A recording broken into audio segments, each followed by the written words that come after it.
بسم اللہ الرحمن الرحیم۔ زمانہ جنگ میں ایک مرتبہ حکیم لقمان گرفتار ہو گئے۔ ایک امیر تاجر نے آپ کو خرید لیا۔ آپ بظاہر شکل و صورت کے سادے اور سیاہ فام تھے، جبکہ تاجر کے دوسرے غلام اچھی شکل و صورت والے تھے، اس لیے وہ سب لقمان حکیم کا بہت مذاق اڑایا کرتے تھے اور مالک سے بھی بے جا ان کی شکایتیں کرتے رہتے، حتیٰ کہ اپنے حصے کا کام بھی ان پر لاد دیتے۔ حکمت کا خزانہ رکھنے والے حکیم لقمان کبھی بھی شکایت کا ایک لفظ زبان پر نہ لاتے تھے۔ اگرچہ سر سے پاؤں تک جسم کا رنگ سیاہ تھا، لیکن باطن کے انتہائی روشن، دانا اور عقل مند تھے۔ آپ دانائی کی ایسی باتیں کرتے کہ جو بھی سنتا وہ دانتوں تلے انگلیاں دبا لیتا۔ جس شخص نے آپ کو خریدا تھا اس کے پھلوں کے کئی باغات تھے۔ جب درختوں پر پھل پک جاتے تھے تو وہ غلاموں کو پھل توڑنے کے لیے بھیجتا۔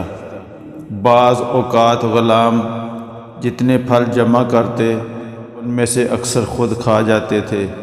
ایک دفعہ مالک کو اس بات کی خبر ہو گئی کہ غلام اکثر مال ہڑپ کر جاتے ہیں۔ مالک نے جب غلاموں سے تفتیش کی تو انہوں نے اپنی جان بچانے کی خاطر سارا الزام لقمان حکیم پر ڈال دیا۔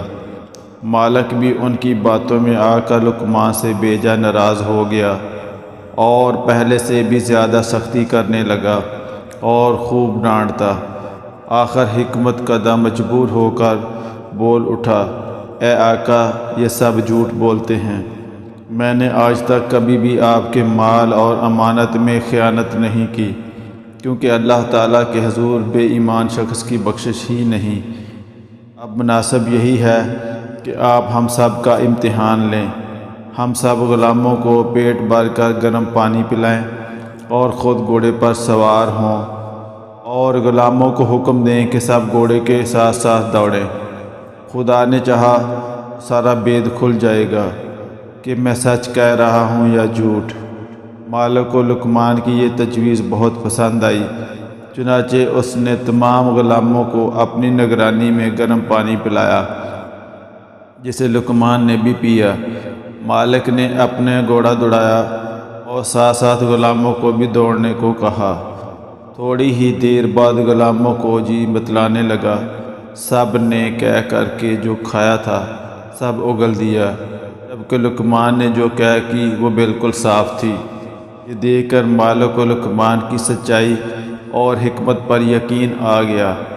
مالک نے دوسرے غلاموں کو سخت سزا دی اور لقمان سے معذرت کر کے کہنے لگا کہ میں نے آپ کو نہ پہچانا، یہ میری خطا تھی۔ آئندہ سے میرے تمام کام آپ کے سپرد ہیں، آپ ہی سیاہ و سفید کے مالک ہوں گے۔ مالک نے حضرت لقمان کو تمام غلاموں کا سردار بنا دیا۔ حضرت لقمان کی حکمت یہ حیرت انگیز کرشمہ دکھا سکتی ہے تو وہ فاعل حقیقی جس نے لقمان کو پیدا کیا، وہ کھرے اور کھوٹے کو الگ الگ کرنے میں کس کا محتاج ہو سکتا ہے؟